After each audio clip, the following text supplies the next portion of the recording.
We're going to be field dressing the deer, but mostly this video is about some of the tools. This is a Nepalese musket patch knife from Atlanta Cutlery. Here's an open L, little cheap, actually fruit picker's folding knife, French made. Queen City issued World War II issued knife. Queen custom made World War II knife with a they replaced the leather washered handle with acrylic from Japanese aircraft, and I'm sure American aircraft too. But anyway, this is kind of some commercial blade that was cut down. A knife that was completely made by CB's or Army shop or Navy, somebody probably in the Pacific that's got an acrylic handle. Same thing here. This is a custom knife. This actually, this blade has got some marks showing it was started off as a file. Military issued knife that's been rehandled, probably in the Pacific, with an acrylic handle and a different guard. Custom knife made from probably a file, not made by an Army shop. It's made in East Texas for a serviceman that served in the Pacific and then in Korea. Here's a Katargas 225Q. One of the really, in fact, there's two of them side by side here. Really well known, thick bladed, issued World War II knife, leather handled. Adiaco, a baby shark knife that probably is a civilian knife, but it's right next to an issued Western, let's see, Boulder, Colorado issued knife. You can see the red spacers in the handle. PAL RH-36 issued millions of these knives. Same thing, it's a military issued World War II knife. EGW or E.G. Waterman issued World War II knife.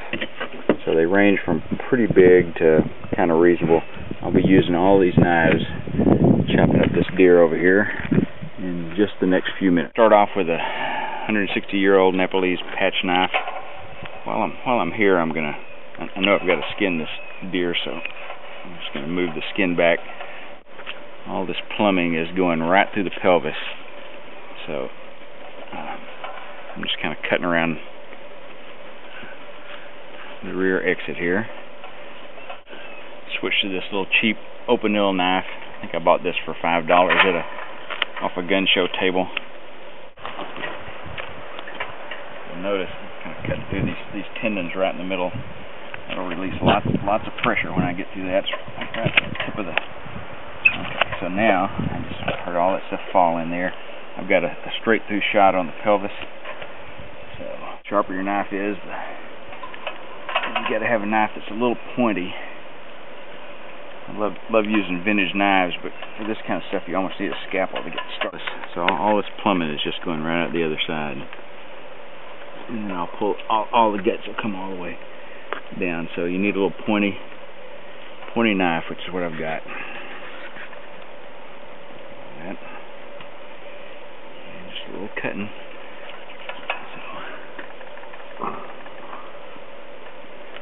So I cut all this plumbing loose. I cut the tail loose too, but anyway, everything's kind of pulling on its own. It's pulling down through the pelvis.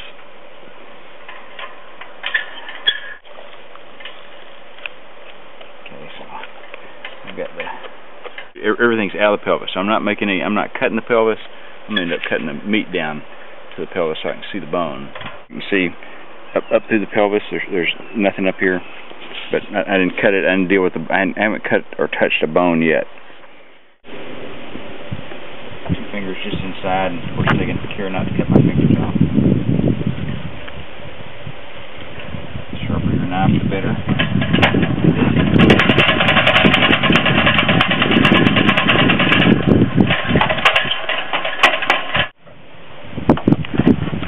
The main attachment's kind of along the backbone.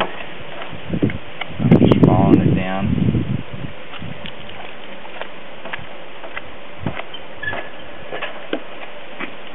All this stuff is just rolling out.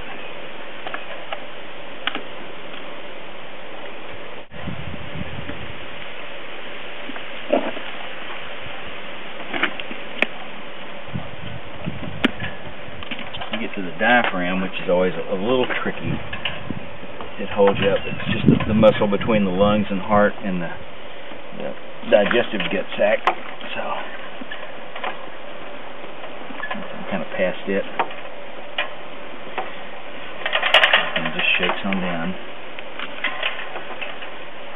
So that was the end of the diaphragm going by. There's the heart right there.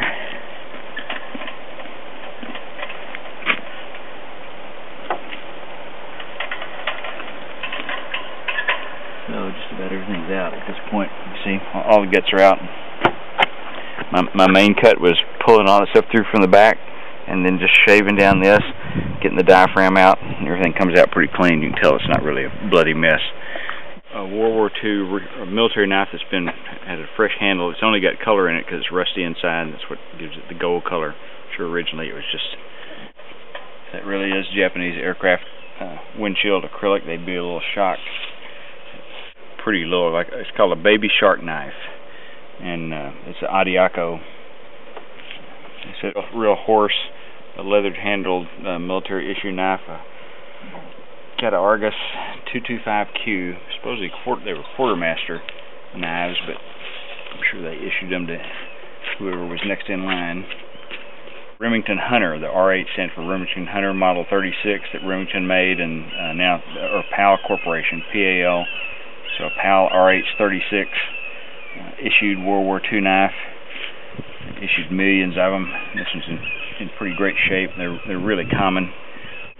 Nepalese, I think that was $22 from Atlanta Cutlery. $5 at a gun show. Less than $30 on eBay for an issued World War II knife. It's a good modified, really. I think these are like collector's items. Terrific knife with acrylic leather washers replaced with acrylic handle. Queen City, one of my favorite blades. A couple of custom-made World War II knives. Another custom-made World War II knife. Baby shark knife. Custom-made knife that was carried in World War II and Korea. There's the Argus 225Q. PAL 36. Here's a real monster I hadn't used yet. This is a EGW, EG Waterman knife. It's issued World War II knife. You can see it's huge. I'm going to do a little skinning with it.